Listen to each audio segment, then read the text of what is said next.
You did that right as we went. Yes, That is the perfect sound to hear, right? Yeah, like what is going on? Sup, y'all? Welcome to Original Gamers Podcast. Somebody doesn't have their headphones in because I'm hearing myself. Hang on. it's not me. I hate when we start this and then the YouTube link starts playing and then I'm hearing everything twice. Yep. And there for a second I didn't realize that's what was going on, and I was like, wow, you guys are just talking right over my intro. No, you really weren't. That's what we do. We don't care. It was YouTube. All right. So I'm going to kind of start over. We're going to start the show twice. Sup, y'all. Welcome to Original Gamers Podcast. I'm your host, Patrick Ryan, otherwise known as Huge Cow Patty, or HTP for short. And I am joined today, as always, by Nolan Brown. Hey. And Joel Watt. Hello, friends. And oh, look, cracking up. We have a viewer already. What's up? What's up?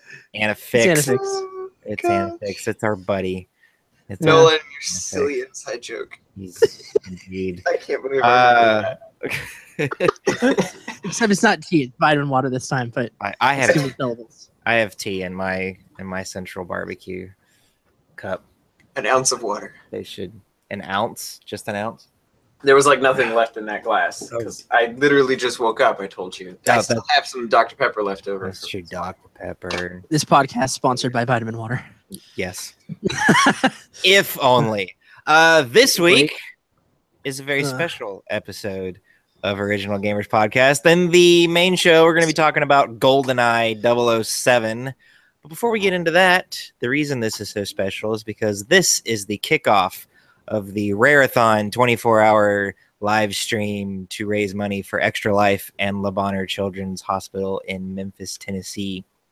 If you're not familiar with Extra Life, they collect monies from people and they send that monies to hospitals all around the country and probably all around the world.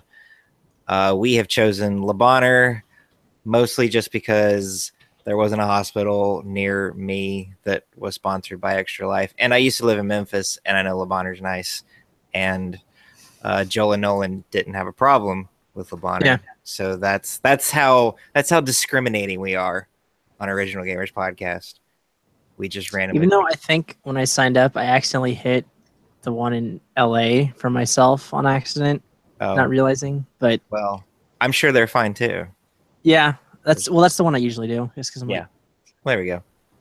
Because I forgot that we had decided on a different one. Just out of instinct. If you use the team link, which you can find in the YouTube description of this video, all that money will go to Le Bonheur.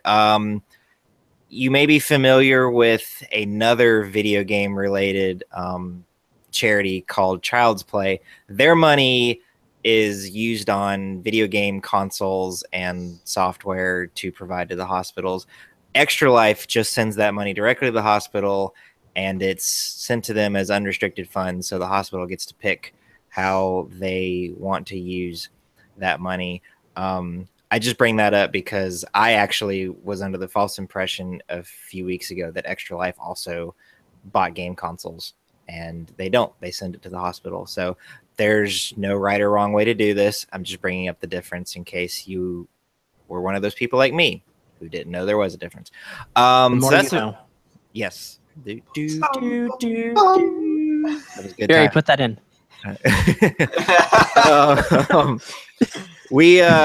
So we're doing what we call a Rare-athon. We're going to be playing games that are all developed by the company Rare, which was previously an independent company and then was mostly owned by Nintendo. They were not wholly owned by Nintendo. Nintendo just owned a majority stake in the company.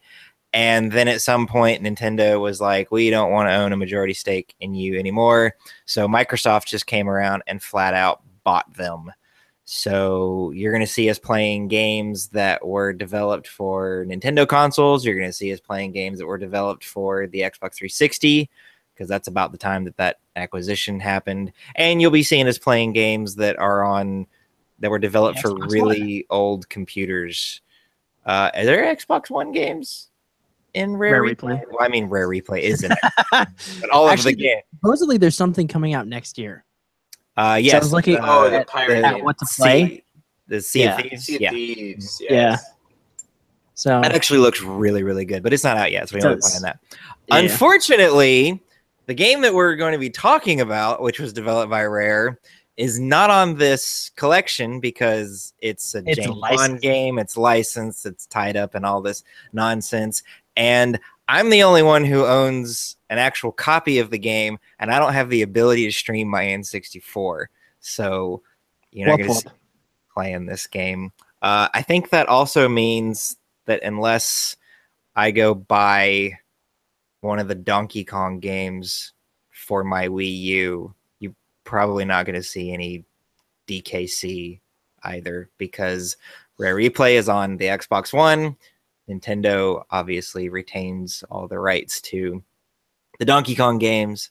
That would be DKC 1 through 3, Diddy Kong Racing, and Donkey Kong 64. But that bummed me out about Diddy Kong Racing, because that's what I was looking forward to.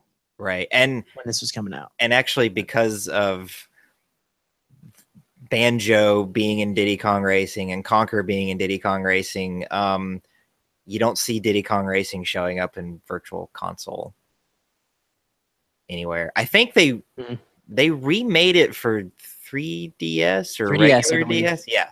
So no, DS. It was DS. Yeah. So there's and then I'm pretty sure that happened after the Microsoft acquisition. But of course, Microsoft doesn't have a handheld system, so they're not weird about putting stuff out on competing. It's called Steam on a tablet. Yes. So Joel just disappeared. His PC did something. So yeah, he said he'll be back. Yeah, he'll come back. He always does. So I did hear about that source mod. Sorry, I was reading chat. There's a GoldenEye source mod for Half-Life 2. I'm like, I did hear about that. I did not. I've not played it, but funny. I have heard of it. That it's supposed to be pretty good. That's pretty cool. GoldenEye was remastered for the Wii, and they put Daniel Craig in it. Oh, that's right. Yeah, that's weird. Right. That weird Activision thing that came out a little while ago. I don't know if it was any good. I didn't try it. I never got around to actually getting it. I wanted to, but it didn't happen. That was on Wii. Okay. Clearly, none of us own it. So I'm like, I don't have my Wii anymore. So, well, you got your Wii U, right? Yeah, I got my Wii U. Yeah, so you'd be able to play it. Wanted to, yeah. If you wanted to. So I really wanted to.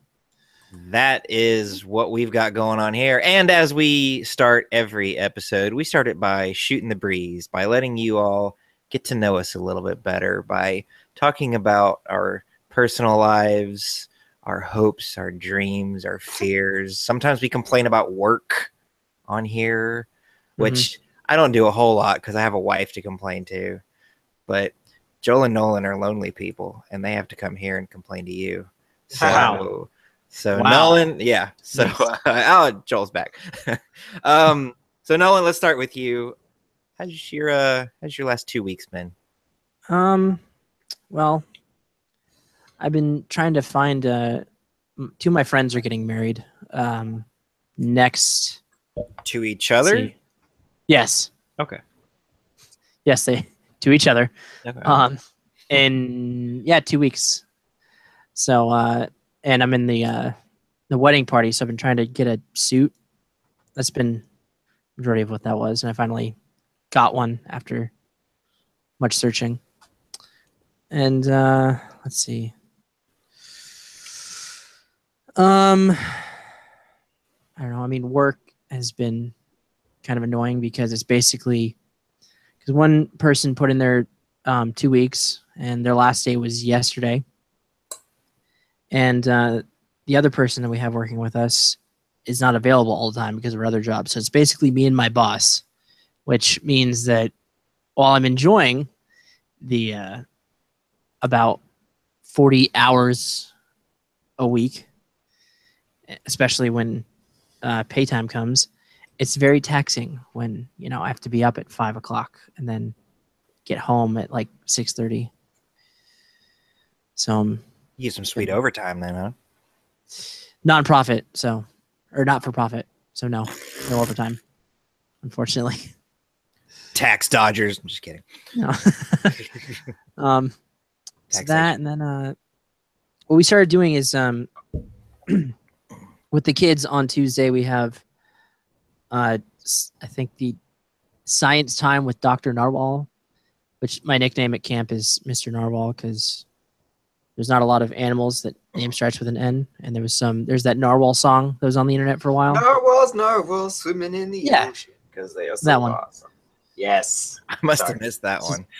Yeah, same guy that did Badger. Oh, okay, yeah. Know that so that was really popular, and so I'm like, okay, and I have an honorary title of doctor now, specifically on Tuesdays, and so we do science experiments, and the thing we did on Tuesday, there's a point to this, I promise, was basically taking a glass bottle, creating a vacuum by heating up the air inside, and it sucks a hard-boiled egg because of the vacuum. It sucks the egg into the bottle. Mm-hmm. And then you're supposed to get it out by blowing into it, which creates more pressure on the inside, which pushes the egg out. When I did so, I did it wrong, and I pushed air back up through my sinuses, and basically half of my face puffed up. Like it looked like I was very allergic to something and had some kind of reaction. And then we saw a couple of people that was basically telling me that I popped a blood vessel and I was probably going to have a stroke within the next couple of hours for most of the day. Then finally we went to the ER, and the person there was like, no, you just blew air into your sinuses and puffed up. And that's all it is. It'll disperse on its own within the next 2 days. So, yeah. So I spent the last 2 days with my face with air trapped underneath my skin. That's interesting. Do you have pictures of this? I do. I can send it to you, I guess. Yes. You need actually, if you can pull them up on your computer and screen share, that would be fantastic. Well, it's on my phone, so I don't know if I could. Well, then pull it up on your phone and hold your phone up to your camera. Show it. Hold the phone over the camera. Okay, hold on. The high tech. Let's see. Hold on. Let me the right thing so I can actually see. Oh yeah. So you can see the right side of my face very swelled up. Your eye all shut and stuff. Yeah, my eye mostly, and then the rest. It looked like I had a ping pong, several ping pong balls in my cheek. Be science. Yeah. I need to move the YouTube chat to my other screen so I can actually see it. Okay, here we go. That's been my week, and then have you considered having a washed up celebrity come out and do a rap about gender? Because that's all the rage on science shows these days. Is it? Bill Nye thought so. And I mean, you're just as much a scientist as he is. Who was she? I don't know. He acted like she was this big, well-known person, and I had no idea who she was. And even after I looked her up, I still wasn't really sure. Okay. Yeah. If you haven't seen that and you don't mind seeing and not really seeing anything that's awful, it's more hearing awful things. That's on YouTube. Bill Nye. I don't want to say the name of it because it's kind of raunchy. So never mind. This is Christian. This is a Christian podcast. You should be watching that crap anyway. You could just watch it on Netflix too, because that's where it is. All right. Rachel Bloom. There you go. Yeah, I have no idea. Who is that? No idea. No idea. But if you watch the episode of the Bill Nye Saves the World or whatever it's called, he acts like you should know who this is. I couldn't tell you. So I have no idea who this person is. I'm looking Yeah. at them. I'm like, I I don't have think no idea. I don't think it's because I live in a Christian bubble, because even though I live in a Christian bubble, I know who a lot of people are, and I had no idea who she was. Let's get off that weird topic and go to Joel. Well, now I need to figure out who the You do that, and we'll have Joel tell us about. She won a Golden Globe on the show Crazy Ex-Girlfriend. What is that show? I've never heard of it. Yeah. Oh, I don't know. Oh my gosh. Okay, so the one thing I recognize her for is on. Have you guys heard of Starbomb? Nope. Yeah. It's okay. You know the Game Grumps? They made a band called Starbomb. Oh. And one of their songs, Luigi's Ballad, I guess she has the voice for Princess Peach. Okay. That's the single thing that I recognize her from at all. And now every time I see that video, I'm going to picture Princess Peach singing it. Thanks for ruining that for me. I'm sorry. It's okay. It's not your fault. Okay. Internet. All right, Joel. Save the show. Yeah, sorry. So my week, was it last week or 2 weeks ago? I want to say now we implemented a live video feed through ProPresenter, so he could get lyrics on the live video feed out to live stream, and during the worship music, and it didn't work out so well because we went for the cheaper solution. And there was a video delay, so I had to delay the audio to make it all synced up. But one of our overflow rooms is just across the hall from the main sanctuary, and actually there's a second one that's just right attached to the sanctuary.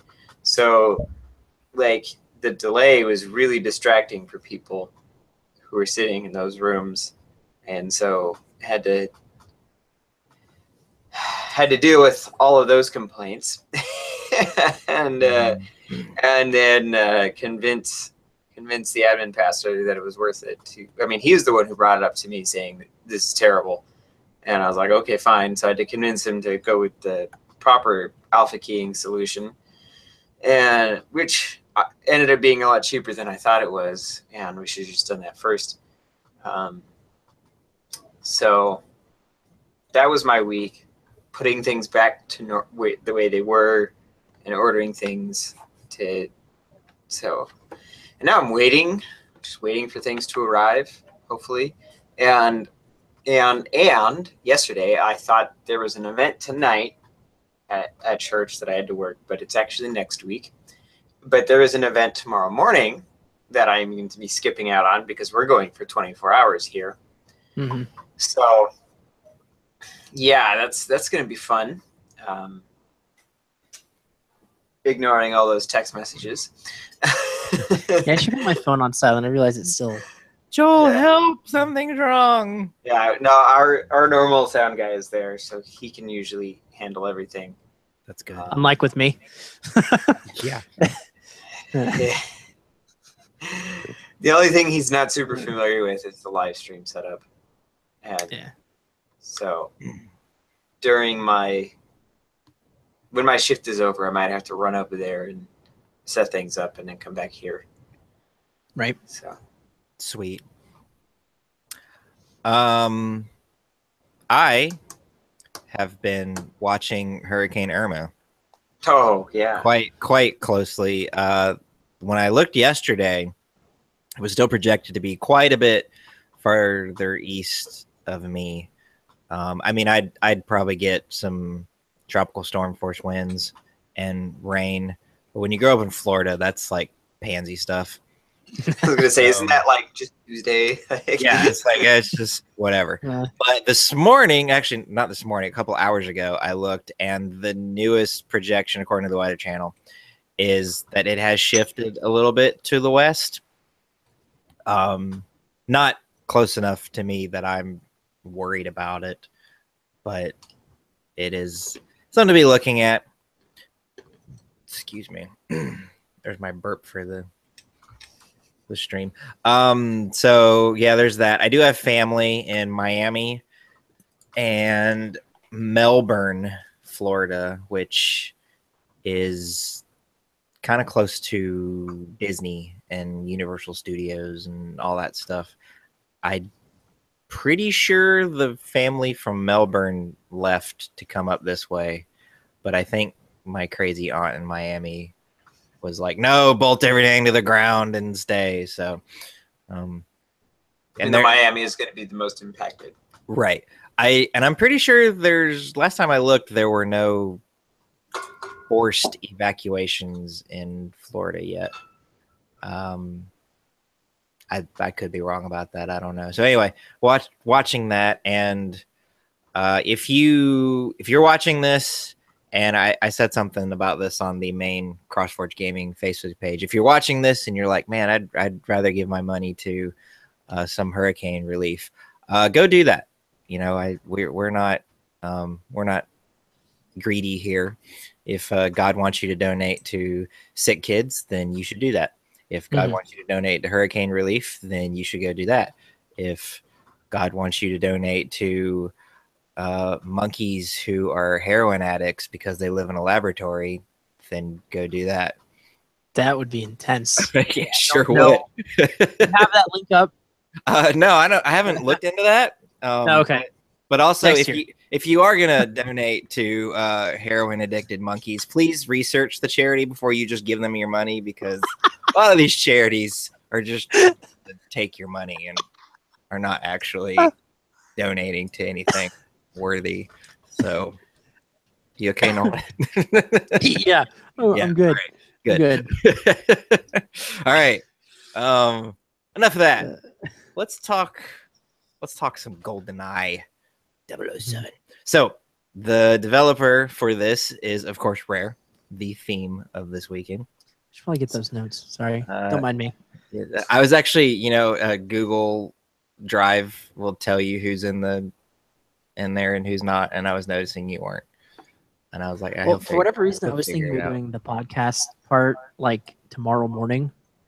Oh, no. Oh, yeah. So actually, I should go ahead over our schedule for a little bit. So we're doing this. It'll be a regular episode. It'll be however long it's going to be, just like every other episode of this show. Except we're not on a time crunch. Right. Whatsoever. At 10 a.m. Eastern time, we will break from streaming games and come back and we'll talk. We'll do a little update, tell you guys how much money we've raised and all that stuff. Oh, and just that's just happening. That's probably what you were thinking of. That's that's what I was thinking of. And then the final hour of the stream, so that's 9 p.m. Eastern time, we'll come back and do another little wrap up and we'll talk and stuff. I should also point out that our goal is $500, and for every hour that I'm saying that wrong. When we hit $500, when we hit our goal, for every hour remaining in the stream, I'll go through my list of Steam games that I have codes for that I haven't redeemed, and I'll give one away. So if we reach $500 in the next 20 minutes, I'll give away 23 games. If we reach $500 in 12 hours into the stream, then I'll give away 12 games. It just, depends. If we don't hit our goal, then baby Jesus will cry and I won't give away any games. So that's that. Wow. laying on the guilt trip. Ooh. And when you make baby Jesus cry, that's something. Ask Ricky Bobby all about that. Yeah. All right, back to the game. Developed by Rare, published by Nintendo. Director is Martin Hollis, and I closed the Wikipedia page because his name actually had a link. So that usually tells me that he's done some other cool stuff. He's important in some way. Yeah, so let's see. Martin Hollis is a computer video game designer. He's worked in the computer video game industry since 1996. So he'd only been at Rare for a year because this game came out in 97. Was head of software at Rare. He was director and producer of the critically acclaimed first-person shooters GoldenEye 007 and Perfect Dark. He left Rare in 98, 14 months into the development of Perfect Dark, to work as a consultant on the development of the GameCube at Nintendo of America. In 2000, he founded Zoonami in Cambridge. Zoonami has released Zendoku Go. Oh, no. Zendoku Go Puzzle with an exclamation point after Go. And Bonsai Barber. I have not heard of any of these games. But I've heard of Goldeneye and Perfect Dark. So Yeah.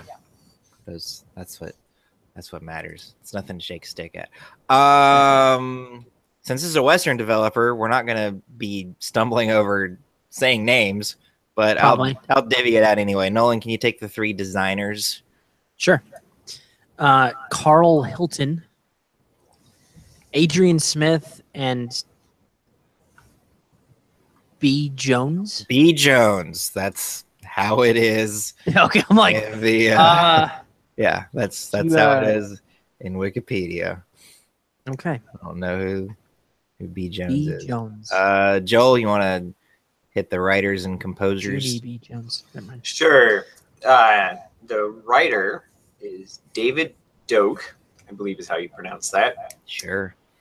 Doak. And the composers are Graham Northgate, the immutable Grant Kirkhope, and Robin Beanland. That's a fantastic name. Robin Beanland? Yeah. Robin It is. Beanland. That's pretty great. Live in the land of beans.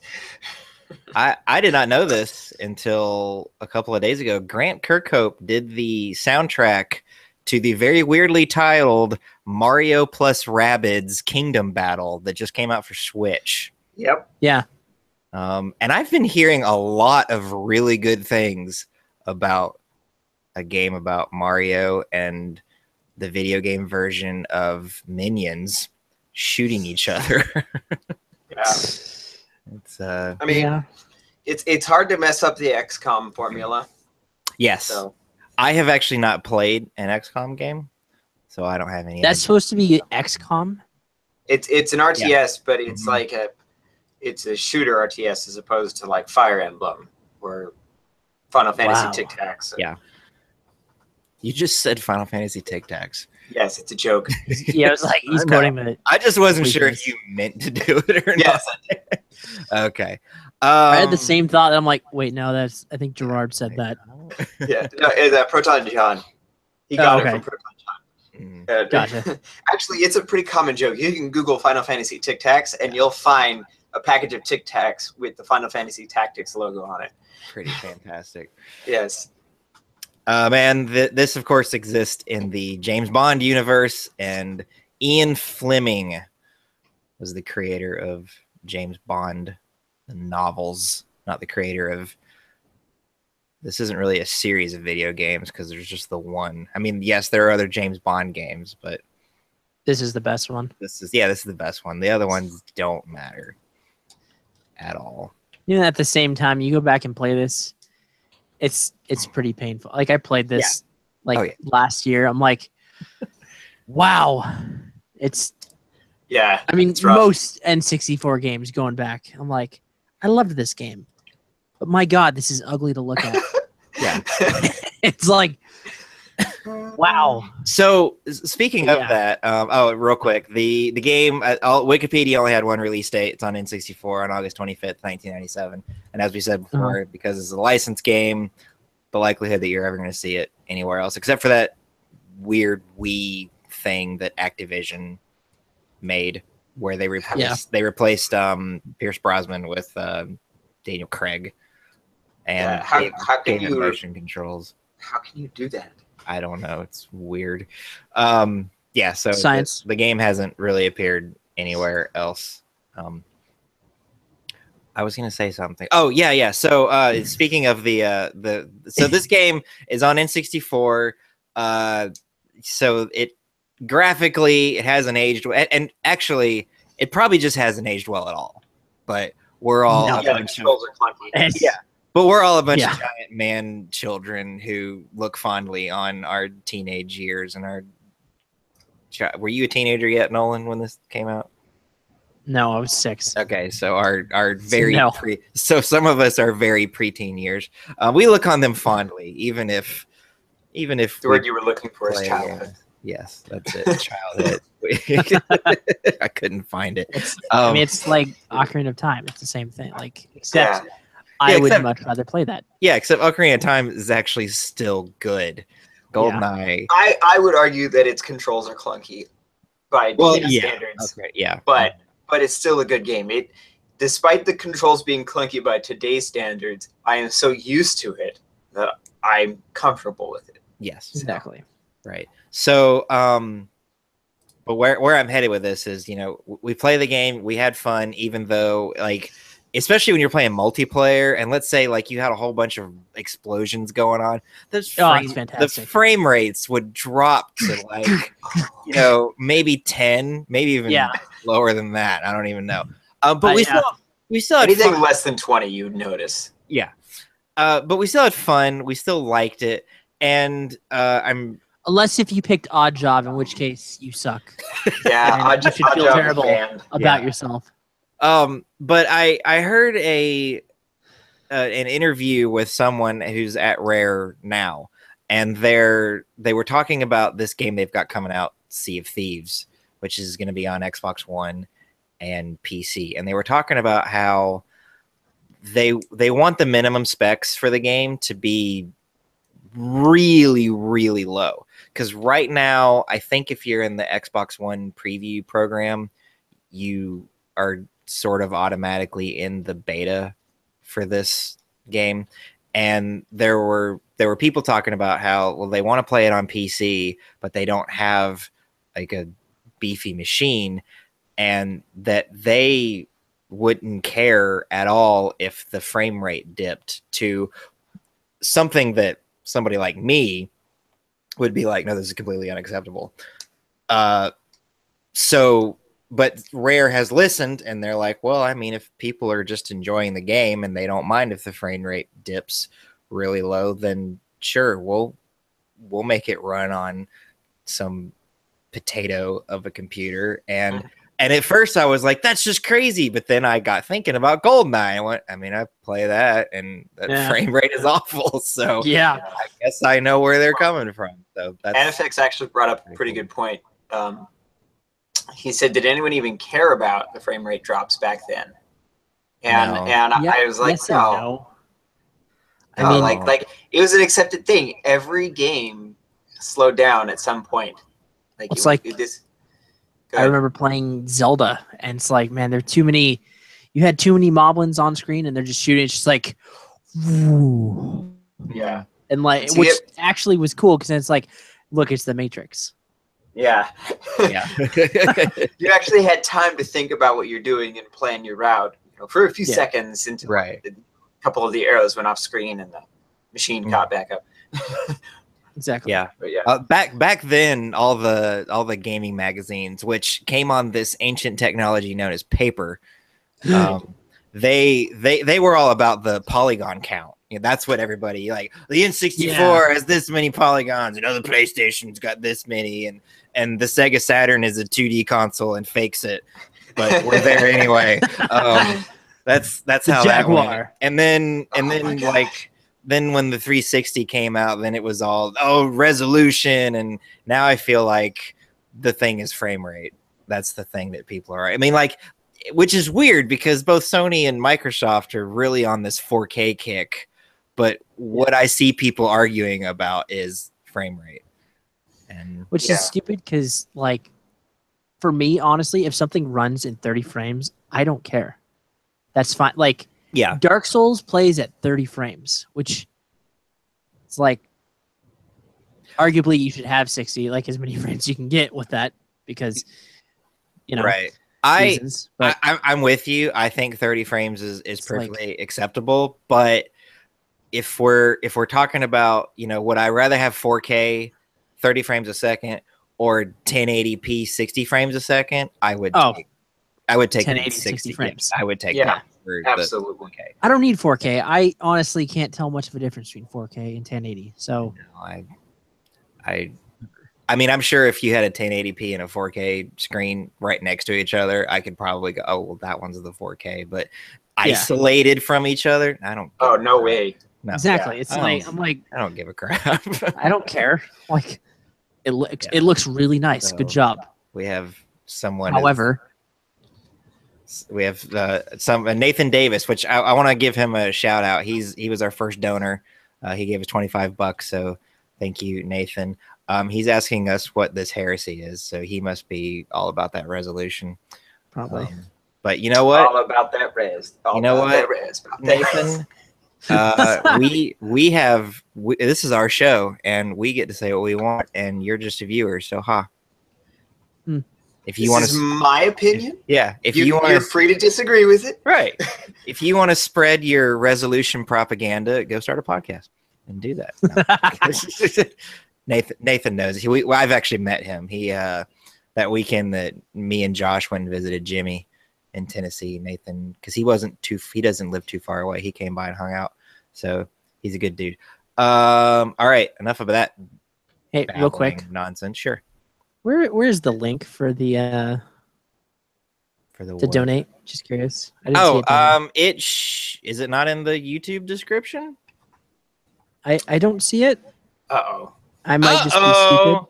I will remedy that. I was right thinking, now. I'm like, hey, let me look and see what we're at. So I'm like, I'm gonna fix that right now.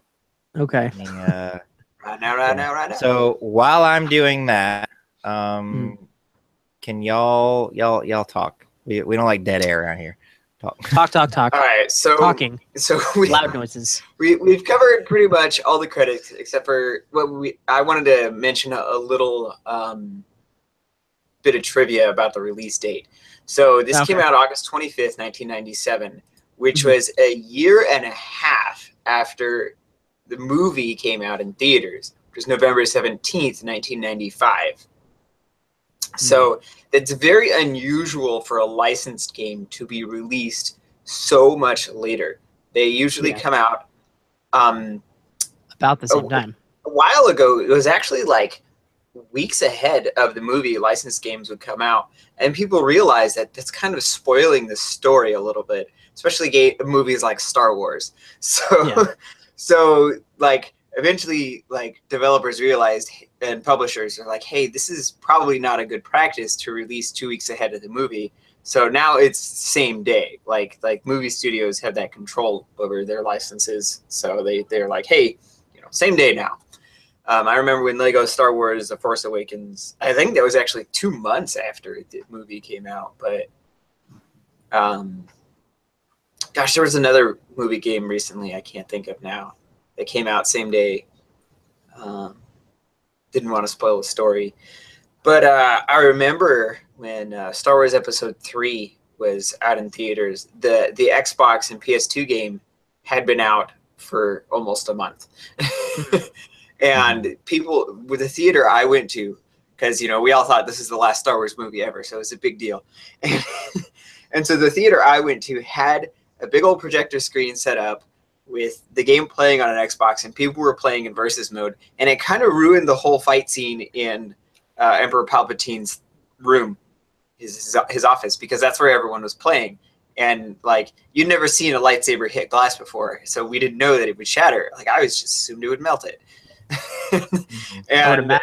But in the game it shatters, because in the movie it shatters, and that kind of ruined that moment for me.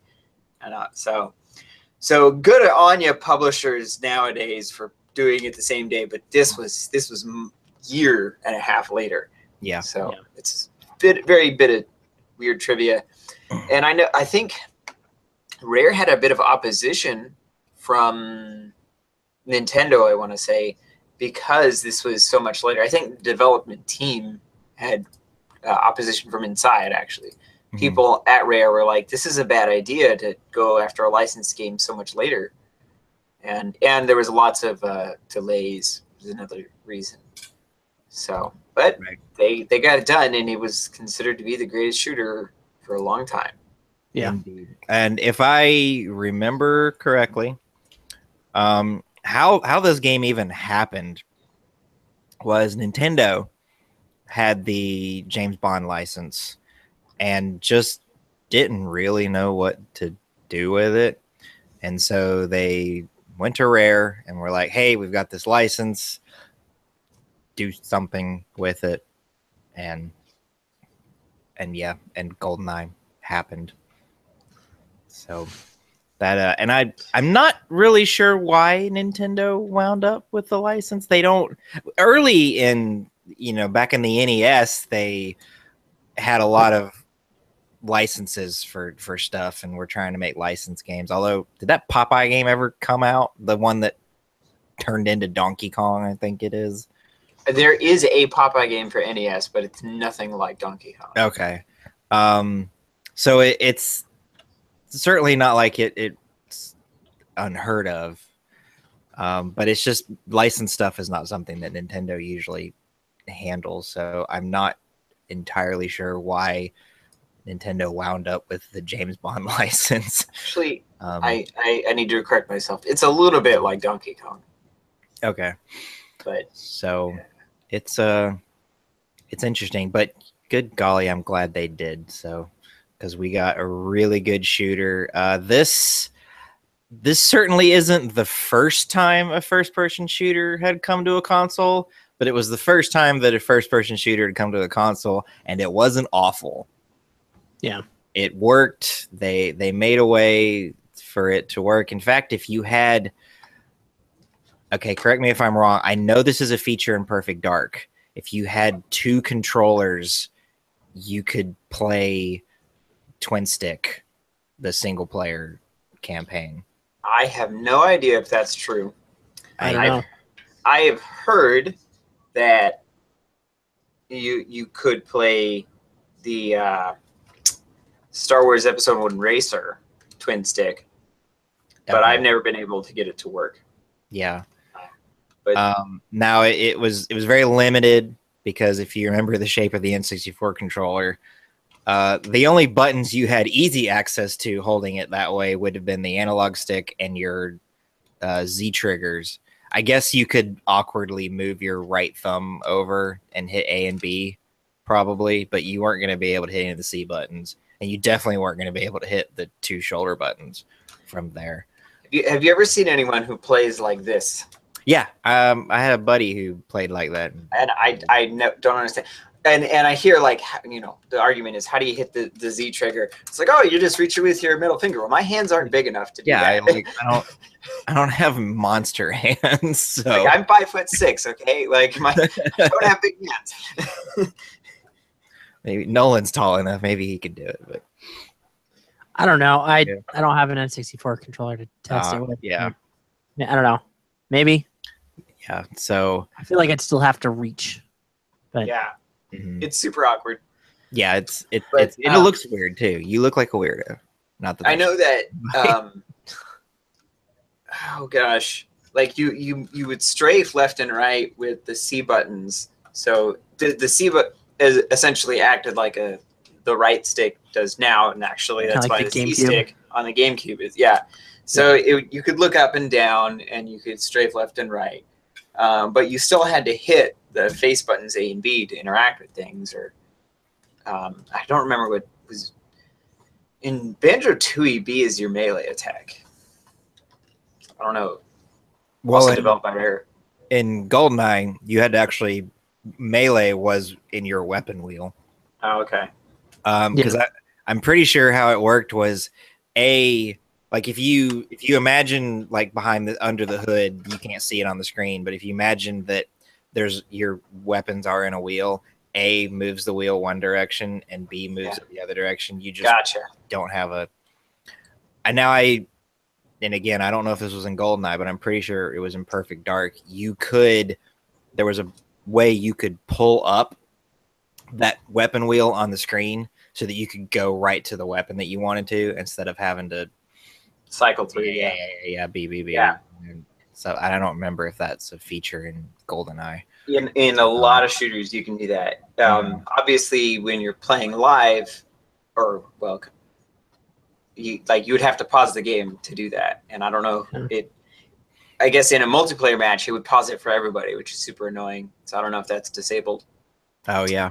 And if you're playing online and you pause, well, it doesn't pause for anybody but you. Right. And But of this course, game wasn't online either. right. So. So you didn't have that problem. Yeah. And that was another thing. This game had 4-player split screen, competitive multiplayer. It really just used levels from the campaign. Yeah. And sometimes like they would be sectioned off so that you couldn't access because some of the levels Huge. there's another, yeah, and some of the levels are pretty darn big. Yeah. Even like you had there was a level that was 2 floors, and you could play with both floors, or you could just play the upper floor or the bottom floor, like the complex. Oh yeah. Yeah, and I thought you could switch between the two. yeah, I remember that. you can switch so that you're only playing in the basement or you're only playing up on the top floor. But I think you can also play it so that you both floors are available to you. Okay. And that was probably a way for them to go, hey, we have 3 more levels in the multiplayer, even though it's just the same. I mean, it's such a big level. Would it run really well with both floors loaded?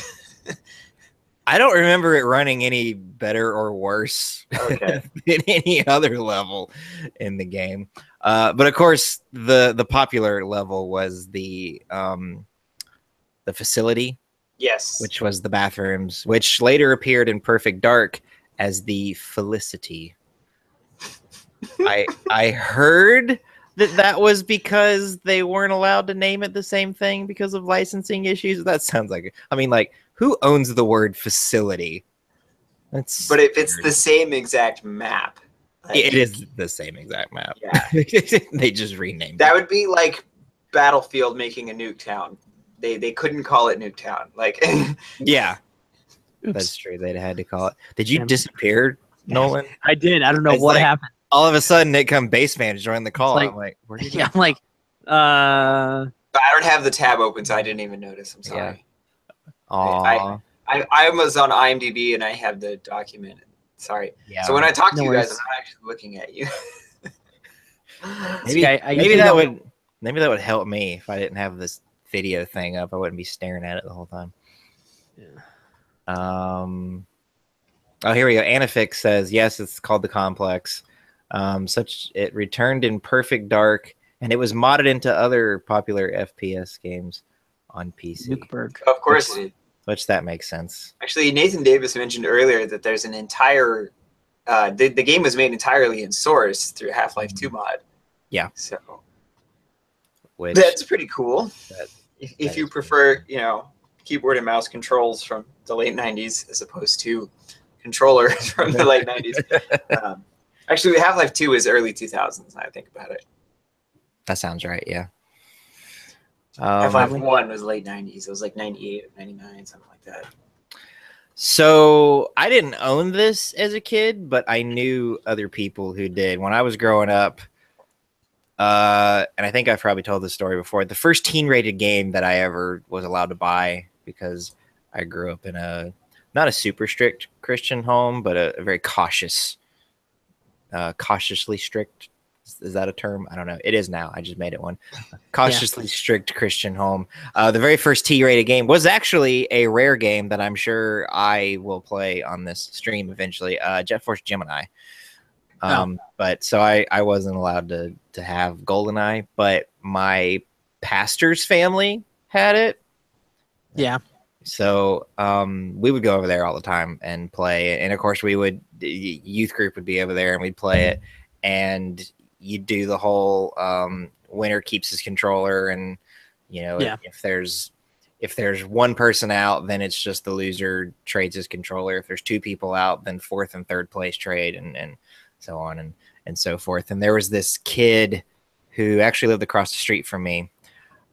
I don't know why. You know how everybody knows that guy who will walk over to a musical instrument that he's never seen before and play a song on it?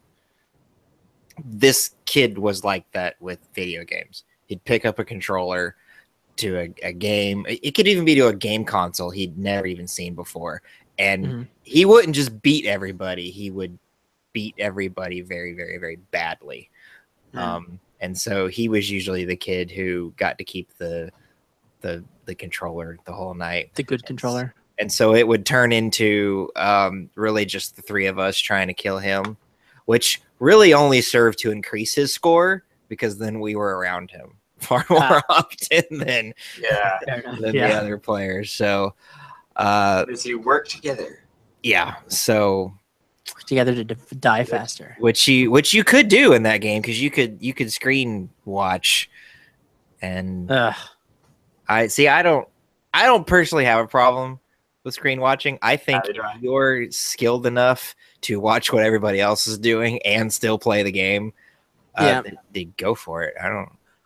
Well, mind. I didn't like it because a lot of the games that had something like that, I didn't know the maps very well, and everyone else did. That was an issue. So that was always if I was hiding somewhere, everybody else knew where it was and be like, I don't know where I am. I don't know this map well enough. Exactly. It was like with Halo and stuff, like my friend, like he knew every map exactly. So he'd see where I was and he'd just go straight there and be like, well, like a jerk. I suppose in that case, that's a bit unfair, but I know in Mario Kart, it was encouraged. It's actually in the manual for Mario Kart 64. Yeah, I remember that. And for battle mode? Yeah, for battle mode. And my nephew didn't believe me. We were playing Mario Kart 64, and he got mad at me for looking at the screen. And I was like, oh, boy, sit down, listen. In the rule. And I pulled out, I still have the manual. I pulled it out, and I pointed to the page, and I said, look, it's an actual strategy, so shut up. And so he didn't complain after that. Actually, he kept saying, I can't believe that's legitimate strategy. That's what he kept saying. And I mean, I could see, I'm going to adjust my camera here. I could see it being helpful in battle mode, but like I knew people who would get bent out of shape when you would screen watch while you're racing. And I'm like, I don't know what advantage. What advantage do you think I'm gaining here? And most of the time, so like when I play Mario Kart 8, I adjusted my camera apparently too much because now you can see my bed. There we go. Scandalous. Yeah. Well, I play Mario Kart 8 Deluxe on the Switch, and my son plays with me, and my wife's starting to get into it. My wife's never played a Mario Kart game before this one, so I would look over at her screen. Speaking of my wife, hi, wife. Did you have fun? Yay! And I brought you home some food. Oh, you brought me food. Thank you. She went to Chile. Oh man! So now I'll eat it in front of you guys later. So. Hey guys. She said, "Hi, April." Thanks, babe. Yeah, you can put that there. Mwah. Yeah, because I had a granola bar for breakfast, and that's what I've had today. That's what you've had today. You should. Because I had to go do emergency sound check. Yeah. So instead of getting dinner. What was I saying? Oh yeah, so we'd be playing Mario Kart 8, and I would actually screen watch the two of them, but it was usually because, like I said, April is new to this, so I would be like giving her help, like oh you've got this item, here's what it does, and she's saying all the time like, how are you watching what I'm doing and you're still in first place? And I went, well, I've been playing these games since I was. Whenever Super Mario Kart came out for the Super, she says a baby. A baby. Like very what, 90. That sounds about right. 93? 92. Okay. So I was 8. Yeah. That came out. 1. So that's how that goes. But yeah, so my experience with this game was always going over to the pastor's house. Oh, I do have, and I don't mind telling the story because none of y'all know who he is, and it's not like he's going to see this. We came over one day to play, and they had 4 controllers for the N64, and one of the controllers, the R button was broke. Oh, nice. And we're like, hey, why is the R button broke? And the preacher's kid goes, well, my dad was playing Goldeneye, and he kept losing in this mission, and he got angry, and he threw the controller across the room, and now the R button doesn't work, and we haven't gone to buy a new one yet. So our pastor, who I'd never seen get angry ever, apparently would get angry playing Goldeneye. Rage quit on So- Goldeneye. Dude, So what video we- games bring out the worst in people sometimes. they really do. So what we started doing was, remember that told you that kid who was always winning? We gave him that one right here. Yes! Because you use the R button to aim. Yeah. And okay, I need to block somebody. There we go. That's the joy of doing these things live. What were they saying? Oh yeah. Sorry. The thing though was he still beat us. It didn't matter. But yeah. So anyway, Joel, did you have this growing up? I did not. That's why I still don't have a copy of it. But I would go over to friends' houses and play this, and so of course they were all super good at it, and I wasn't. But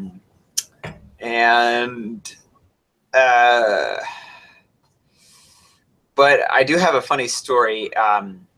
We did an all-nighter every year at my old church, and actually we do one now at my current church, where we would just stay up all night and do things. In my old church, though, we like actually went out and did stuff. Like we went to a water park at 10 o'clock at night for no good reason. So it was, and this is in like September in Southern California, so it's not exactly warm at night.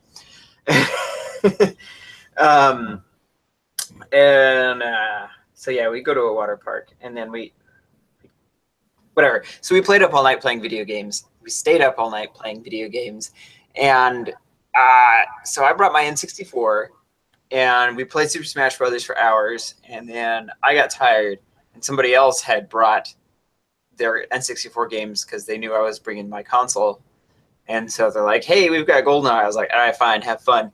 And this is at like midnight or something, and like 4 a.m, they're still going. Like they haven't slowed down. They're still being loud and obnoxious. Just like, holy crap, you guys have been playing for hours and hours. Like, yeah. And I just was not interested in it. I've never had a serious interest in first-person shooters. Like, I'll play single-player campaigns if they're fun, but just not my jam, Yeah. And, No, yeah. I get that. I wasn't into them before that game, and even then, like I wouldn't have ever said, "Oh, I like first-person shooters." I just said I like Goldeneye. It wasn't until Halo came out that I went, "Yeah, okay, I like first-person shooters. I'm on the train now. I can get into this." Yeah. Nolan, how about you? I did not have this, but one of my friends from church did have it. So, and I really didn't play much at all because I'm not great at first-person shooters to this day. Mhm. I really wasn't when I was younger. Like I was bad. I played Zelda and Mario, so I was not good at. So I did not really have a lot of super fond memories of this game growing up, just because of that. Because it's like, well, I'm not good at it, and it doesn't really. I mean, it still doesn't interest me, most first-person shooters, but I do know that like it was one of those games. It was like it was a party game that you had that like you had the N64, you had GoldenEye, Smash, Mario Party, Mario Kart. Like, Yep. It was one of those that just I myself did not enjoy it nearly as much, but I do. Yeah, I was and still am terrible at this game. It's atrocious. I don't even know that I've ever beaten it. I haven't. I know for a fact I haven't. Yeah. Have you beaten it, Joel? No. Yeah. So. No. The most amount of experience I have with this game is playing Banjo-Tooie, because there's a first-person mode on that, and it plays just like GoldenEye, Right. or probably more Okay. like Perfect Dark, actually. Mhm. Right. Which play very, very similarly to each other. The only real big difference between the way Perfect Dark and GoldenEye play is you could dual wield in Perfect Dark, And I think the only way that you could dual wield in Goldeneye was either with a Game Shark, or there may have actually been an official cheat. Yeah, there's an actual cheat in the code. game. Yeah, which this game had a feature where if you played through the campaign, and if you, I want to say all the challenges were beating each stage in a certain amount of time on certain difficulties, and when you would do that, you would unlock what the game called cheats. And you could use all the cheats in multiplayer. You could even use the cheats in the campaign, but if you did that, it didn't record any of your progress. So like you couldn't have, there was a mode that made your character run super fast, and obviously that would help you beat the level in the time that you were supposed to, and they wouldn't let you unlock a cheat if you had any of the cheats on. Some of the cheats were helpful, like the one I just mentioned, going really fast. I think there's even an invincibility cheat, infinite ammo. But then there's silly ones like DK mode, which really they just make your character's head and arms really big, and it might have even made your legs short. I can't remember if it did that, but I know it did the thing with your arms and your head. There was just big head mode. And I think there was even a cheat where everybody was invisible. Oh, that sounds terrible. Yeah. I think I remember that. Yeah. Right. It was so dumb. And you could, like I said, there were the cheats for dual wielding, and I'm trying to remember if you could dual wield. I think you could only dual wield the same gun. So like if you had the PP7, you could hold another PP7, but you couldn't hold a PP7 and a rocket launcher. No. Just dueling. Yeah. And I know there was dual wielding in Perfect Dark. And I do think you could dual wield different weapons in Perfect Dark. I seem to remember that being a thing, but I don't know. But I know it wasn't a thing in Goldeneye. You could also, by doing certain things in the campaign, unlock more characters, which the characters, with the exception of Oddjob, weren't any different from each. Well, was Jaws was a character. Was he bigger than everybody else? Because I know probably if they made Oddjob way smaller, they would have made Jaws bigger. And Oddjob was short, and so you had to actually aim. Yeah. Right. So dumb. And you had to aim down, because he was like, I really think if he'd have been tall enough that his head would have been just where the aiming sight was by default, then nobody would have cared, because it'd be like, oh, I'm just headshotting people all day long. But since you actually had to kind of tilt down, and like as you would walk, and I don't know if you could turn this off or not, but I know by default, as you would walk, if you weren't centered, it would actually center you for you so that you could see where you're going. And so that made it, in a game today, if you were dealing with somebody who was short and you knew that, you'd just look down a little bit and that'd be where it was, as long as you turned off the auto center, which is a feature in a lot of FPSs today. But in that game, I don't think you could turn it off. So it made it very difficult. You were just constantly shooting over his head. So most houses, to my memory, had a no Oddjob rule. Yeah. And I also think it was a big deal because in that game, once someone picked a character, like you couldn't have two Bonds running around the map. You had so if everybody, kind of like in Mario Kart 64, like my favorite character was Toad, and there was also one of my friends' favorite character was Toad. So as soon as you get to the character select screen, there's this mad dash for Toad, and whoever got there first got him. And because you couldn't have two Toads. The simpler days of no customizing your cart. Indeed, which I don't like the cart customization. Yeah, I would prefer if it wasn't there. Yeah, I'll just pick Yoshi, and I know he doesn't go the fastest, but he freaking accelerates like Right. nothing. He is what he is, and there's nothing to it. But Yeah. I always liked Wario in Mario Kart 64 because he was a heavyweight technically, but he was really fast compared to the other heavyweights. he had a nice top speed. Yeah. I would alternate if I couldn't get Toad. Wario was who I went to. I didn't like the middleweight people, which I guess Mario and Luigi. Mario and Luigi. Yeah, I wasn't real great about them.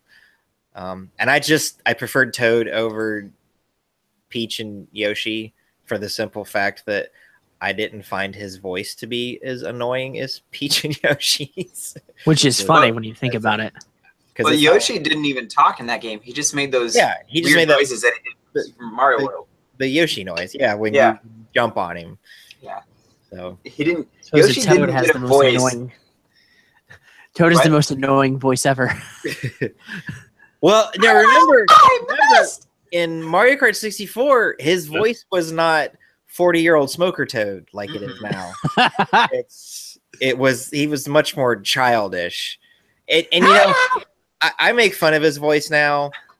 Over the years, it's kind of grown on me. I still wish that it wasn't as raspy as it is, but yeah, I'm not a voice actor, so who am I to judge? But you know what I learned from Mario Kart 64 is that Toad is the best. He says it all the time. He is, and he really wants you to know that. Wario's gonna win. I'm not gonna win. I'm not gonna win. Yes. I'm trying to think. You see, Yoshi, DK, and Bowser did not have speech. They just made animal noises. Yeah. I don't know what Peach said when she won. I don't know. I was never Peach. Yeah, I never. She just said Peachy all the time. That's all I remember. Oh yeah, Peach, and like she go Peachy. Yeah, something like that. I never knew anyone who played as Mario and Luigi, so I don't know what. I used to play Mario a lot, but Yoshi was always my favorite. All I remember Wario saying is Wahoo. Yeah. Wahoo! Wahoo! Weird. Yeah. Anyway, no one talks in Goldeneye except through text on the screen. There's not even any voice acting in the main campaign, is there? Nope, there's no voice acting. I think so. Oh my gosh. Which is weird because then Perfect Dark comes around. It's basically, under the hood, it's basically the same game, but fully voice acted. And not just fully voice acted, but you can even go into the options and put on a swearing filter, and it doesn't just bleep the swearing. It actually has replacement dialogue. Wow. Mr. Falcon. Yeah. So it's now, of course, Perfect Dark required the RAM expansion pack that came out for the N64 late in its life. So that may have had something to do with it. And Goldeneye, you need those 4 megabytes. Yeah, those 4 extra megabytes of RAM. If you didn't have the expansion pack, you could still play the game, but you could only play multiplayer. You could only play 2 players, and the screen did not fill your TV. It was like this little postage stamp size thing in the middle of your television set. It was weird. And as far as I know, that's the only game that required the expansion pack that worked at all without it. Because, there were games where it was optional. In Episode 1 Racer, it worked better with the expansion pack, but it still worked without it.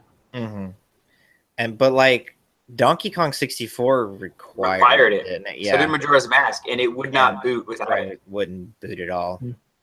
You would get an error message. You'd be like, you need the expansion pack. Mm-hmm. All right. So the plot of the game is the plot of the movie. If you've seen the movie, it's then you know the plot of the game. They stuck pretty tight to it. Pretty much. Without. So very briefly, the plot is that the movie and the game start pretty much the same way. 007 and 006, which I'm pretty sure Sean Bean played 006. He did. So that means you already know this guy's gonna die. He's gonna die. That's how at least once. happens. That's actually a trope in James Bond movies, stories. That the other 00 agents paired with Bond will die. Always die every time. Yep. They're like red shirts. Yeah. So it's not just Sean Bean dies all the time. It's 00 agents die if they're not 007. So you're on a mission together. 006 betrays you, but you don't know that because as far as Bond is concerned, 006 died. What was his name? It was weird. I don't remember. I just remember he was 006. Something. Travail. No. It wasn't Trevor. No. It was Trevelyan. Alec. Okay, there it Alec is. Trevelyan. Okay. Yes. Trevelyan, that's it. Alec Trevelyan. That's right. I'm See like, how many times I've seen the movie. Yeah. what is it? I'm like, That's it. So, but Bond doesn't know that he was betrayed because as far as Bond knows, 006 died on that mission. And then about, maybe it was a year later, I think. Yeah. And I'd say about 2/3 of the way through the story, you find out, oh, he's still alive and he's actually the criminal mastermind that I've been trying to fight. And what he's trying to gain access to is a satellite that's orbiting the Earth that will, if you've ever played Command and Conquer, yeah, the good guys, I can't remember their names. They had, the Hand of Nod, which are the bad guys, they had a nuke as like their big super weapon. The good guys in that game had a laser that was floating up above everything, a satellite, and it would shoot a laser down and it did all this mass destruction. That's basically what the Goldeneye, which was what that it collects solar energy and then and like focuses it down onto Earth to completely annihilate whatever's underneath it. So it was so that's pretty cool. Yeah, so that's the plot, and of course, by the time the game's over, you wind up winning, and killing. I don't know that Bond actually kills him because he falls off. He falls off and doesn't die instantly, which is impressive. Oh, that's right. And then the entire structure falls on him. Falls on him, and he probably now he's dead. He probably wished the fall would have killed him. Right. Probably. But it did. Broke just about everything, and he probably would have died soon after. Yeah. But, so yeah. So that's the plot of the game. The game is pretty typical. It's amazing how first-person shooters have progressed over the years, but at the same time, that there's not been a whole lot of change. There are escort missions, which really just consist of you trying to navigate Natalia, who is the Bond girl in this movie, through all kinds of bullets and stuff, and just her dying over and over again, and you having to... Oh, there's another thing. Their checkpoints don't exist in this game. This is not a concept whatsoever, but it doesn't mean that the levels are short. So if you fail the mission, you got to go back. You have to go all the way back. That's right. To the beginning of the level. And actually, that's something that Perfect Dark still does. Or still did. Because also does. That's what I'm trying to say. I had forgotten about that, and I got the Xbox Live Arcade version of Perfect Dark and I was like, I can probably like power through this on a higher difficulty level, even though I'm not that great at it. So I'm going to do that, completely forgetting that every time I died, I was going to have to go back and replay the last 45 minutes of everything that I did. Because in Halo, and actually probably more so Call of Duty, because Halo's got checkpoints, but Call of Duty seems to have one like every 2.5 minutes.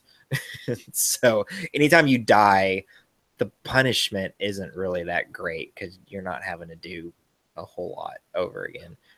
But in this game, even if you got like all the way to the very end and you're running and there's an elevator and you're like, all I gotta do is get to this elevator, and then some guy steps out from behind a corner and shoots you in the head and you die, guess what you get to do?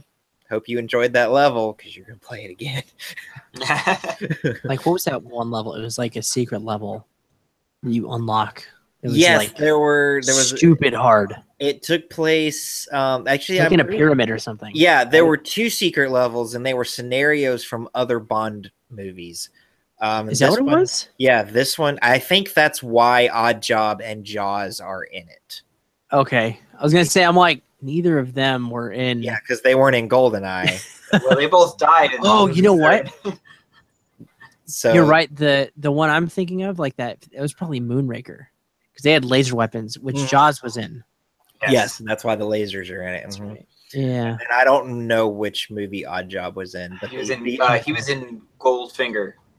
It's like it's Goldfinger or Thunderball, one of the two. Yeah, Goldfinger. Yeah, he was in Goldfinger. Okay, so then the other scenario, he was Goldfinger's bodyguard, actually, And driver. And I'll bet, and chauffeur. And I'll bet, and yeah. Do you think in real life, every time someone tried to shoot him, it just went right over his head? Probably. I don't know. I heard the guy was really nice in real life. He probably was. I'm sure he was. In that movie, if I'm not mistaken, his top hat like had razor blade around it, and he'd throw it like a frisbee, and like it was a bowler cap actually, and he would throw it like a frisbee, and it would destroy everything. It took off the head from the statue. The statue, right, yeah. No, it hit the side of the statue. So so the other secret scenario in the game is probably from that movie. Yeah. And that's why there's an Odd Job model. You could also, speaking of unlocking characters for multiplayer, you could unlock, so Pierce Brosnan was Bond for this movie, but you can unlock Roger Moore and Timothy Dalton. I don't remember Sean Connery being in it. I don't know. That's weird because he was the Goldfinger. Well, right, yeah, he was also the original Bond. But like Roger Moore was Moonraker. Yeah, Timothy Dalton was just the previous one, and frankly, cool. I love Timothy Dalton. he's probably my favorite. I don't know. Okay, so I just Googled Sean Connery and GoldenEye 007. There's a YouTube video of the beta, which I remember a while back, a beta version of this game did leak.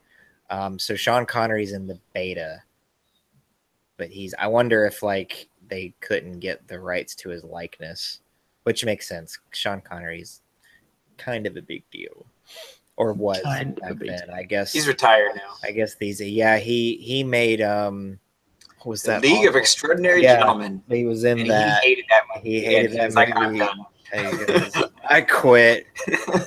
I'm done. Now when Which people is dumb because I liked that movie. That was good. I haven't seen it actually. It's a decent movie. If you treat it like a typical action movie, just turn your brain off. It's good. Yeah. So now when you Google Sean Connery, I bet the first thing that comes up is Celebrity Jeopardy. I don't know that. Celebrity Jeopardy? Yeah. From Saturday Night Live. Yeah. Probably. It's hilarious. It's Sean Connery. Hilarious. Yeah. The official website of Sir Sean Connery. Yeah. All right. So we covered the music. The music in this game, even though it's just like variations on the Bond theme, I really like it. Right? Really, really good. And I mean, and that's not to be like, the Bond theme is bad. No, the Bond theme's great. But you would think that since the soundtrack is mostly just re-orchestrations of, and when I say use the word orchestration very loosely because this was all MIDI. Rewritten versions of the theme just over and over and over again, but it's surprisingly good. It's really, really good.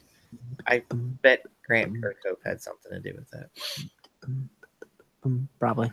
Not to like crap on what was it? John Williams? Norgat. No. Grainy Norgat and Robin Beanland. Who wrote the James Bond theme? Let's find out. Be some guy I've never heard of. Monty Norman. Monty Norman. He looks gosh. He looks like a Monty. He does. Wow. This shot of him is great. He's like in front of that grayish That gray, background. yeah, he's got super the 90s. right here. Everyone has seen it. You know it. There he is. Hold on. Wow, he's got a lot of royalties from it. I bet he does. Obviously, I mean, obviously. This right here, Yeah. that's Monty Yeah. Norman. There he is. There he is. It's for your viewing pleasure. Yeah. So yeah, and I'll bet if that was the only song he ever wrote, he could have retired. He'd be fine. Probably. Because he's still getting paid for it. Yeah, he is. Every time. I feel like Sony announced that Daniel Craig's coming back for at least one more Bond Are they? movie. Probably. Yeah, which Yeah. Which I had heard when he got done shooting crap, what was his Spectre? Was that the last one? Spectre, That, yes. Spectre. that he wanted to be done, but I thought Spectre was going to be the last one. yeah, but you wave enough money in front of somebody. I don't care how rich you are. You wave enough That's money true. in front of somebody, they'll be like, yeah, okay, sure, I'll come back and do it. Why not? Which is crazy because at this point they've run out of books. So it's literally just writing new stuff, Yeah, which is kind of and they're. I a little really, sketchy. I really liked the Daniel Craig Casino Royale, and I even Right? kind of liked the Quantum of Solace, even though it was a lot slower. I didn't like Quantum I of Solace as liked it. much. I don't know. And then Skyfall was. Skyfall was kind of like It was I really liked it, actually. Yeah, like there was some good parts, but at the same time, like I don't know. I like Spectre a lot. I did not go see Spectre Spectre. was- I remember. Spectre, I was stoked for. I remember liking it, but I couldn't tell you what the movie was about. It was just the action was good. It's kind of like 'Cause it was going like- to a Michael Bay movie. I don't know what these things are about. There's just stuff blowing up, and I'm fine Explosions. with it. Yeah, and I'm fine with this. Well, I was excited because it was like, hey, that's Blofeld. Oh my gosh, and they have that dude whose name I can never remember. Oh, playing. the guy that played the evil Nazi guy in Yeah. Bastards, who's exactly. such a good. Oh, He plays Blofeld, who is a villain in a lot of like the Sean Connery movies with when Spectre was a thing. But yeah, gosh, that guy won an Oscar even. I can't remember his name now. I I can never remember his name. don't know. He played a really good Jew hater though. So was he playing, or is that just him? No. He's a very good actor. Christoph Waltz. That's right. it. Like, yes, Something new. Ernst Stavro Blofeld. What? I don't know what you just said. Blofeld. That was the character's name. Yeah. In Spectre. Yep. Yeah. Okay, so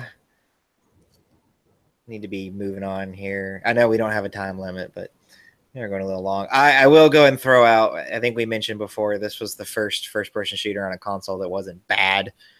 And I probably mentioned this. Wait, you mean to tell me that Super Noah's Ark 3D is a bad game? What? Oh, Who dares? Who dares that's say such a thing? it's just a Doom clone though. Of course, I got the kids at work to get excited. Like, Yeah, there's a fourth grader who's like, "Have you beaten the camel boss yet?" I'm like, "No, I haven't. that I'm game, sorry." that game's hard. It is hard. really, really Especially when I have- hard. Especially when I'm using a laptop and I have little tiny mouse or like arrow keys. I'm like, Yeah, I can't play that with You don't this. get a mouse in this game. What are you Especially when I talking don't about? even have a real mouse. I have this cheap Radio Shack piece of crap.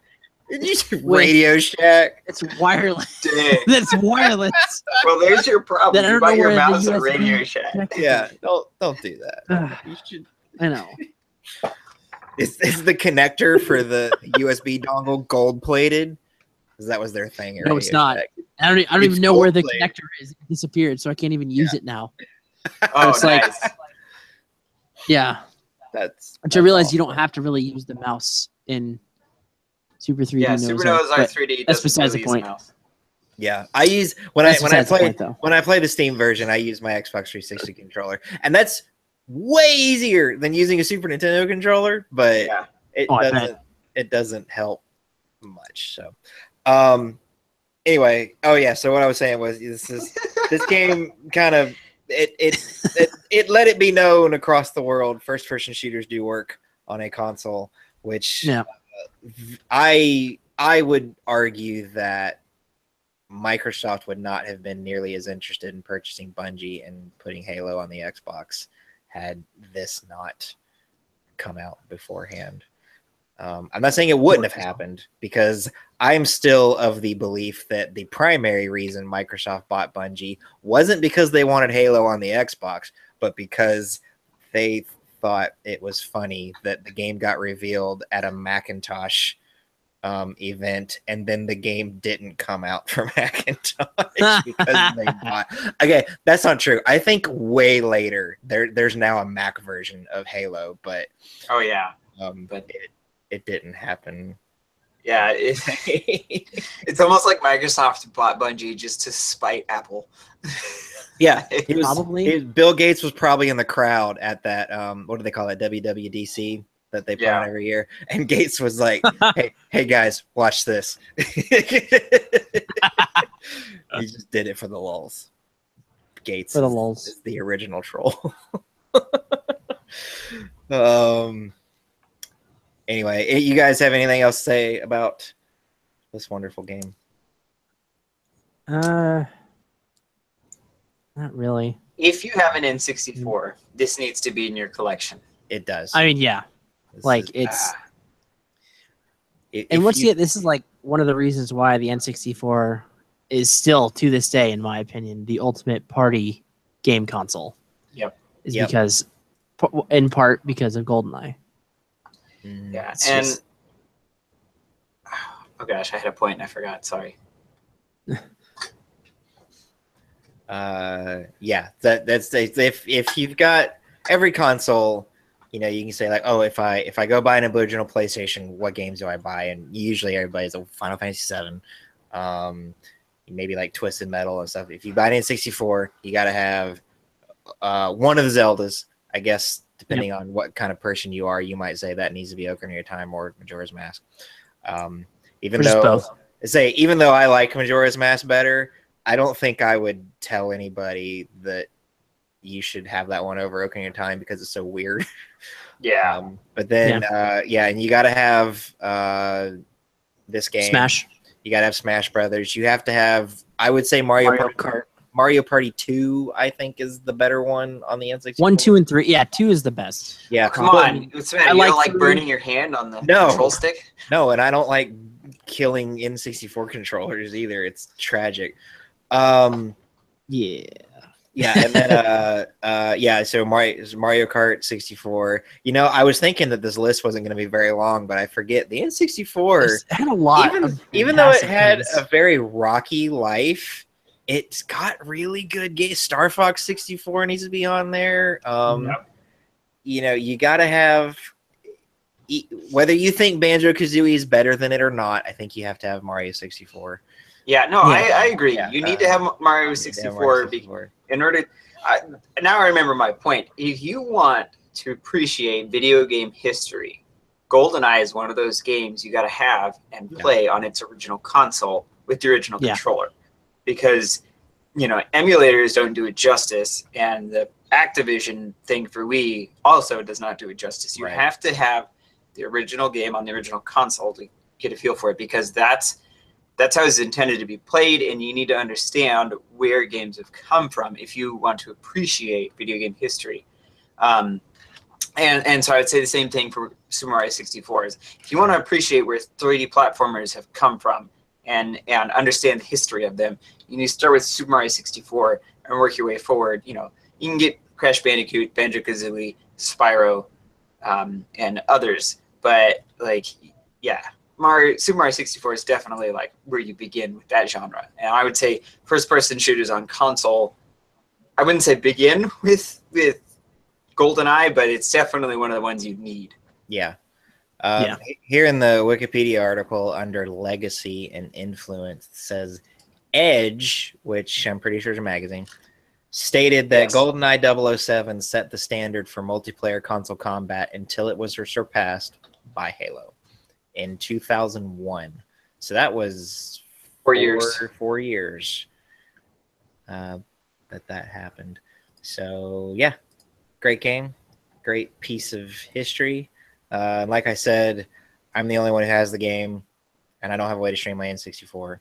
So unfortunately, we won't be playing this, but I will be playing Perfect Dark, which is the spiritual successor to GoldenEye. I think while we're on the subject of the stream, I think the only Rare game that is out that we can stream that we won't be streaming is Conker's Bad Fur Day. I was gonna say, because I was thinking of things like, what do I want to play? I'm like, I can't play Conquer. No, and that's really just because of the content in it. Yeah. I have no doubt that one day, because again, this show is about talking about old video games, and this show is about appreciating the history. And Conquer definitely has its place in history. I have no doubt that one day it will probably be a topic of discussion on this show, but that day is not today, and we're definitely not streaming it. So yeah. While we're talking about that, I do like, because Conquer, it was on N64, and then it got re-released for the Xbox 360. And weirdly enough, the 360 version is edited. It's censored. Very much. Yeah. The N64 version is not. So which is funny because it's called like Conker's Bad Fur Day, uncut or something. It was like it's live and reloaded. Live and there we go. It's like and it's weird. It was like. But like they go in and they clean up the textures and make it look prettier, and it probably plays a little bit. The version of the game that's on Rare Replay though is the N64 version. N64 version. So it's not censored at all, and it's probably got clunky camera and all that. It does. And the camera in that is horrible. Yeah. Camera in the original Banjo oh my gosh, pretty bad too. Mm-hmm. So there's that. But yeah, we'll be playing Perfect Dark. Let's see.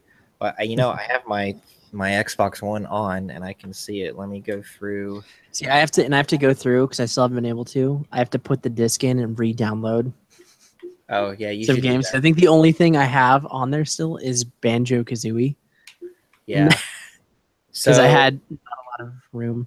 There's Banjo Kazooie, Banjo Tooie, Jetpack, Cameo, which was on 360, Perfect Dark, and Perfect Dark Zero. Perfect Dark Zero is a garbage game. I have no idea how anybody was like, yeah, release that. Because it's garbage in a funny way though. And one of my favorite things about it is it didn't happen all the time, but it happened quite a bit, particularly in multiplayer. When a character would die, all physics like stopped applying to their body, so they would float through the air. And I'm telling you, nothing was more aggravating than being up in a sniper post and you're getting ready to shoot a guy and you fire as a dead body floats into your path and you shoot the dead body instead of the guy you're aiming at. Just awful game. There's Viva Pinata. These are newer games. And I'm not actually. Pinata is actually a pretty good game. Yeah, I haven't played it, but I've heard it's good. And I'm not actually in the Rare Replay game. I'm just looking at, because some of these games you can play outside of opening the Rare Replay software. But I know that RC Pro AM is on there. Battletoads is on there. Yeah. There's a lot of games I'd never heard of. There's a skiing game. I can't remember what it's called. Snake Rattle and Roll is on it. No, it's not Ski Free. Dude, why is it Ski Free on Xbox? Right? Ski Free should be free. And right? Solitaire. Right? These should be things. So yeah, we're going to be playing a lot of Rare games. But before we do that, this is still a regular episode of Original Gamers Podcast, which means we need to play Guess the Metacritic Score. I'm going to go look that up real quick. And then we also need to play 20 questions, which for that, it's Joel's turn. So And like normal, I was going to say, if I know Joel, he doesn't know what his game is. So. Shut up. All right. This is why I have a backloggery. Okay, so while you're looking up that, we're gonna do guess the Metacritic score. We play Price is Right style. If you're outside of the United States or are too young to know the Price is Right is, how it goes is it is still on with Drew Carey, who's like half of the person that he was when he was on the Drew Carey show. That's very true. Because he's lost. I mean, good for him. Yeah, I mean it's awesome. He's lost so much weight. So yeah, you got to get as close to the score as possible without going over. And of course, what that means is that it's usually beneficial to not go first.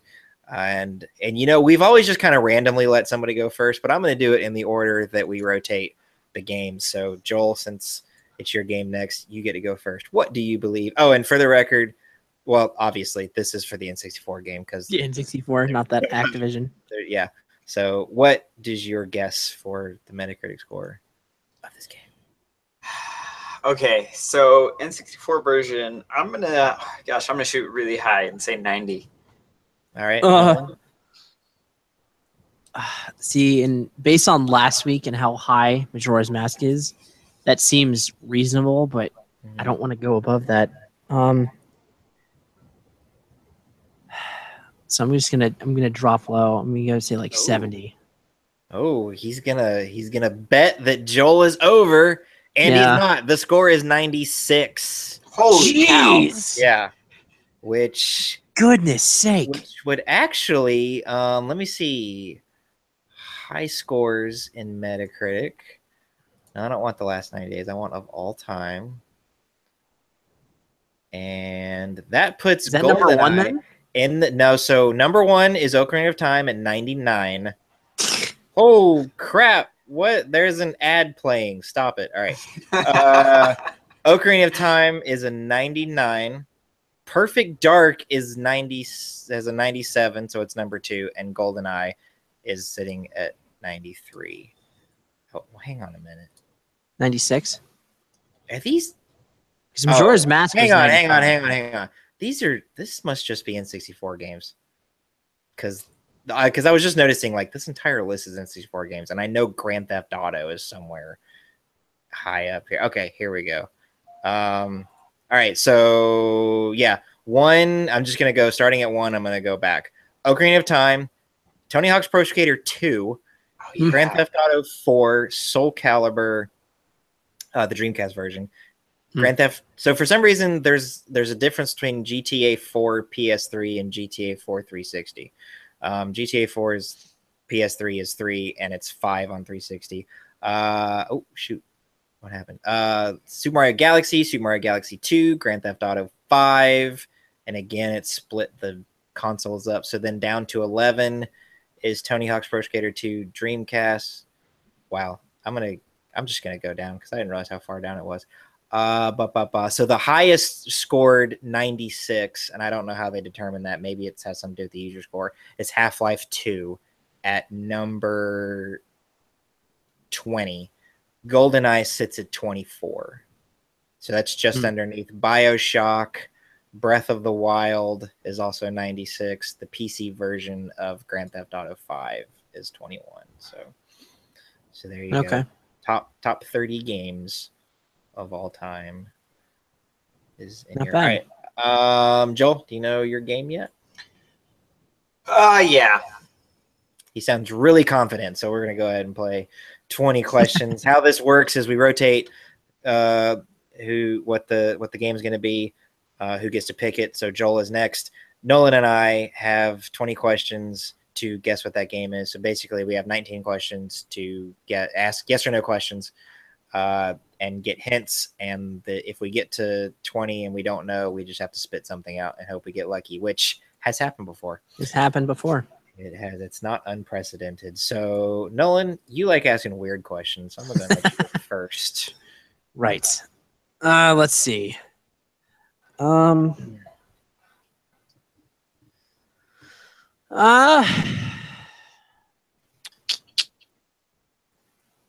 Okay. It's can you change the clothes of the main character Hmm. in a way besides it just being like you change it and then it actually change in the game, as opposed to like early Final Fantasy, which like you change their armor and nothing looks different. Weird question. Gosh.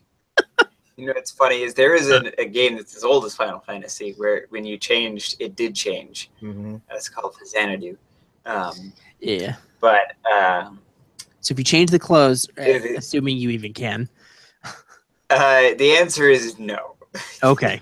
And you know, as weird as that was, if the answer would have been yes, it'd been like, wow, that narrowed it down a lot. Probably. I'm gonna ask a slightly more normal question. Did this game come out before January 1st, 1990? Before, no. Before January 1st, 1990. No, it did not. All right. Okay. Did this come out before January 1st, 2000? Before, no. Okay. No. All right. And our rules are it has to be 10 years old. So that means it came out sometime in 2007 or between 2000 and around this time of the year, 2007. All It's right. I'm calling it now. It's nuts and bolts. Is that? I guess it might have been. I don't know. I have to look. Is nuts and bolts on Rare Replay? Yeah. No. Okay, I didn't know. There we go. That's what I'll play. Yeah, you'll play nuts and bolts. It needs Battletoads. No. Play nuts and Oh, bolts. for it's hours. more than 10 years old. Ha! Oh, you're looking. All right. It was nuts and bolts. Okay. So that means we are looking at late N64 PS2 or Original Xbox. we could do original Xbox, GameCube, PC. PC, PS3, and like some early PS3. Really early PS3, 360, Wii stuff. But Yeah. Anyway. Is the platform, was this exclusive to a platform? Yes. Is Usually this my question. Yeah. Is this on a Nintendo console? No. No. Is this on a PlayStation console? Yes. All right. So many games. It's on the PS2. Yes. Okay. So many games. Oh gosh. And PS2 is a blind spot for me too. I had one. I still was this developed in the West?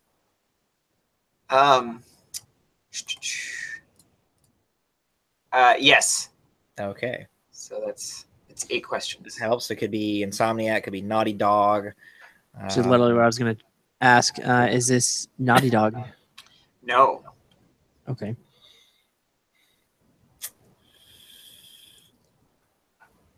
Is this a platformer? Yes. Okay. And I'm That's how you would typically describe it. pretty sure that was question 10. Yes, that was 10. So, you would typically describe it as a platformer. Okay. Mhm.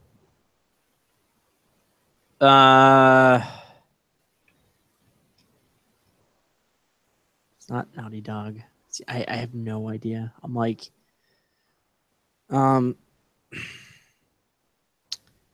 was this a popular game when it came out? Is it recognizable? Like, oh yeah, for sure. That. Oh yeah, it's definitely recognizable. Okay. It's Okay. popular enough. All right.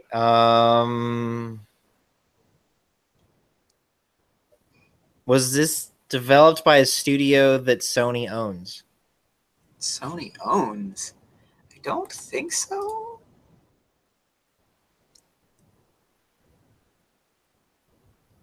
Okay. Well, they do now.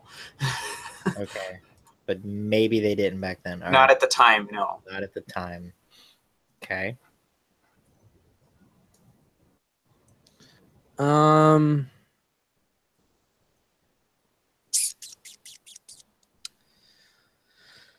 Goodness sake. Is it a game on its like? No, let me rephrase. Does this have sequels? Yes. Okay. Okay.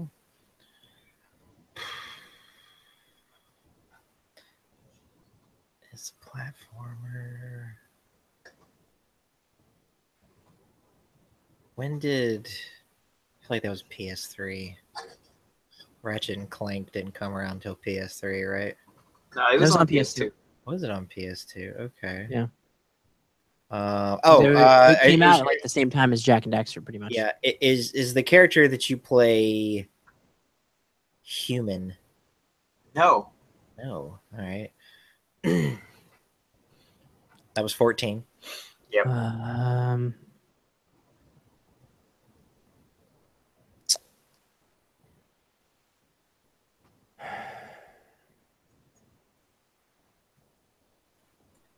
Oh, idea. I don't actually know who developed that. We'll find out. So they own it now, but they didn't before when the game came out. Mm-hmm. It's a platformer, and you said it does have a sequel or something like that. Okay. Oh.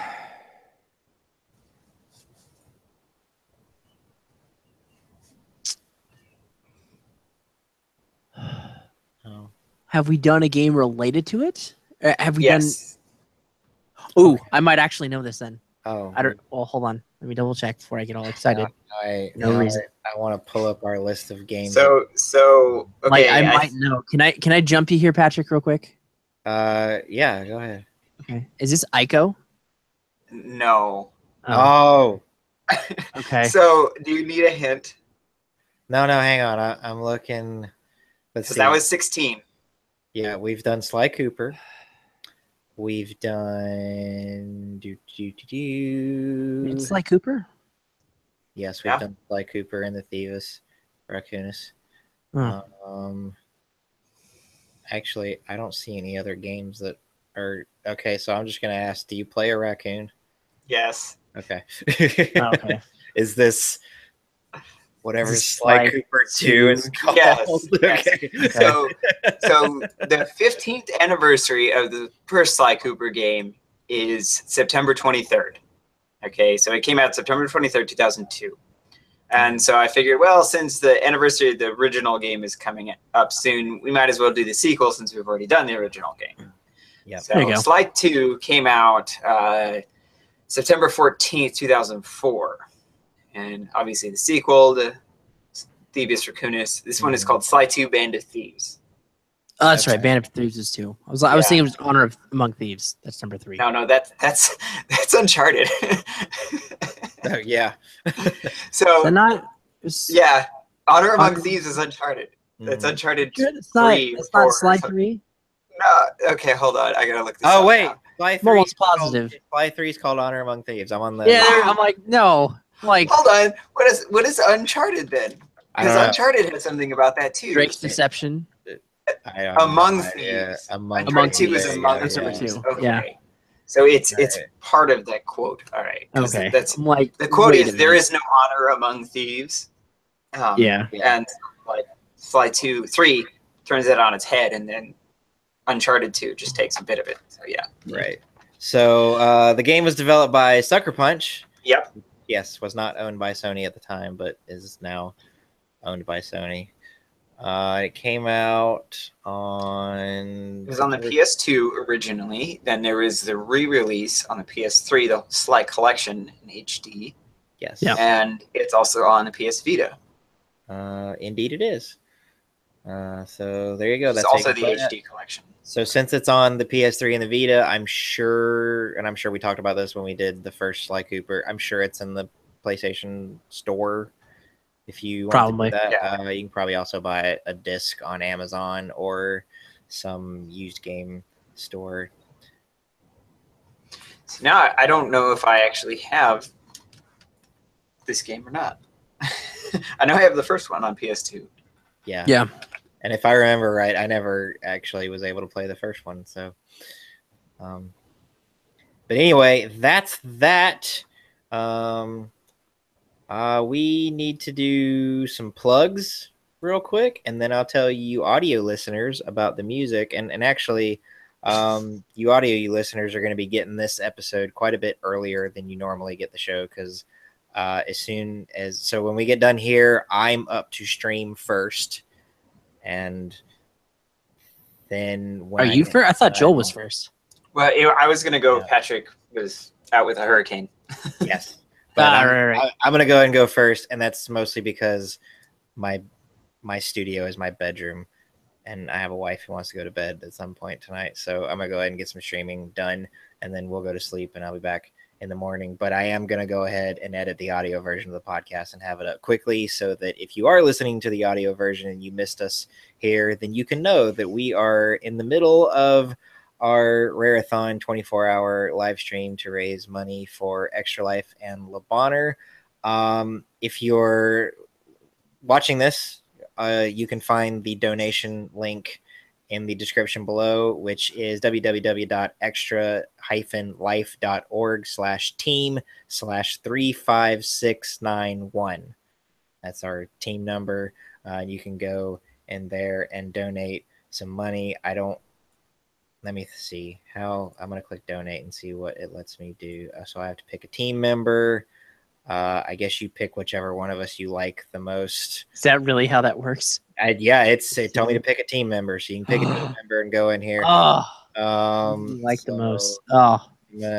Okay. So far, Patrick is in the lead. Yeah, Patrick's not the only one. So you can pick an amount. They've got pre-made amounts: 15, 25, 50, 100. You can also donate $1,337.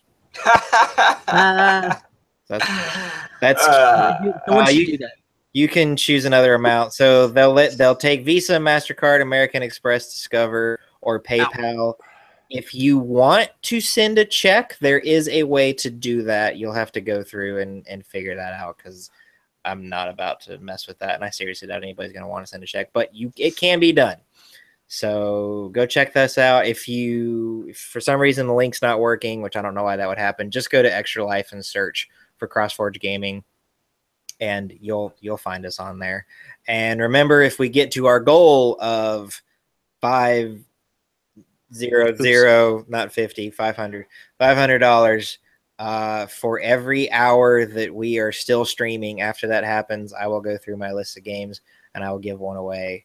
So the quicker we get to 500, the quicker that I start giving games out, giving away games, candy. So there's that. And please share either the stream or at the very least the Extra Life page with your friends, and let everybody know that we're doing this, and all that stuff. So and we'll of course keep you updated on how we're doing and how close we're getting and all that stuff as the night goes on. All right. Enough about that. Nolan, where can we find you on the internets? You can find me at Baseman214, Baseman21491, or Icy White Falcon at various different social medias and gaming affiliates. Usually you'll see my face like so in there. He usually got a really big goofy grin in his profile picture. It's something like this. It's like this. Yeah, there you go. Just like that. So, Joel, where can we find you? Anywhere you can find me on the internet, you'll find me under Obi-Watt Kenobi. That would be namely Twitch, Twitter, Instagram, YouTube, and Steam, and places like that. Nintendo, PSN. Yeah. Indeed. Not Uplay. Not Uplay. Specifically. Yep. You can find me on... I don't have all my plugs updated, so I'm going to try and run through these as best as I can. I'm pretty sure facebook.com/HugeCowPatty is what I changed it back to, because it was Huge Cow Patty, and then I changed it to my name because I was trying to be more serious, and I decided that I just don't know how to do that, so I went back to Huge Cow Patty. There you go. You can find me right here on the CrossForge Gaming YouTube channel, also on the Facebook page, which is facebook.com/CrossForge Gaming or facebook.com/groups/CrossForge Gaming. That is our community page. You can also find that by the main page by going to www www.crossforgegaming.com. I don't know why I said www. Nobody does that anymore. I have a Mixer page that hasn't gotten a whole lot of use yet, but I'm working on that. Mixer is a pretty interesting streaming program that I'm hoping CrossForge Gaming can start utilizing. Some reason Nolan has a handkerchief on his head. What are you doing? Because I can. And it's my job to distract the two of you. Yeah. What are you doing? Obviously. Yeah. So, also speaking of giving away games, if when the YouTube channel reaches 100 subscribers, we get a URL, a custom URL, and I'll give away one of my fancy games to a subscriber when that happens. I think last time I looked, we were at 71. 71. So, yep. So that's means we need 29 more. All right. We're music. The intro song that this is for audio only because YouTube copyright and stuff like that. On the audio feed, we can steal people's stuff all day long and no one can do anything about it. Not true. I'm sure somebody could if they wanted to. The YouTube mafia doesn't come after us because they don't exist over there. And you can listen to the audio only stream by going to ogcast.podbean.com or by visiting our Patreon page. We're going to start putting the audio feed up there, and eventually that Podbean feed is going to go away, and you'll only find us on Patreon, not behind a paywall. That won't happen. It'll just Patreon will be who's hosting it. So at the beginning of the show, you heard the opening theme of the game, which is the James Bond theme. Yep. And Pierce Brosnan walks out and he shoots the gun and the blood comes down and all that. So you all know it. You all know it and you all love it. Are you playing with that Guardian again? I am. See, I was trying to distract you like Nolan was. Yeah, well, it worked. And we're going to go out with the theme from the Silo level. I really like that song. It's really good. And it's just a variation of the James Bond theme, but it's a little bit different. So that's what you'll be hearing as we go out. All right. That's going to do it for this episode of Original Gamers Podcast. We're going to sign out here. I'm going to get up and stretch my legs and probably refill my drink and maybe grab some more food and probably go to the bathroom because you all wanted to know that. And then I'll be back. Yeah, we did. I'll be back with some games that I'm going to play on Rare Replay. Mm-hmm. And then later in the night, Joel, are you going to try and do Banjo-Kazooie from beginning to end? From beginning to end, it'll be an any percent. I'm not a speedrunner, so it'll take a while, but it'll be an any percent run. Yeah. We'll see if we get to the end. So that'll be cool. And then Nolan will be in there somewhere. It'll probably depend on how long it takes Joel to do his thing. And then remember at 10 a.m. You can watch me get really upset. Yeah, you're gonna play Battletoads. Yep. So pay attention for that. That'll be fun. And actually, so Nolan and I are gonna be playing on Rare Replay. Joel is doing it old school. He's actually gonna be playing on the original hardware. So that'll be pretty I'm cool. a purist. Yes. Yeah, so then don't forget at 10 a.m. Eastern time, we'll come back, do a little break. We'll update you on how much money we've raised and chit chat for a little while just to give us a break from video games. Because as much as we like video games, 24 hours straight of video games that's a lot. It's rough. For your brain to handle.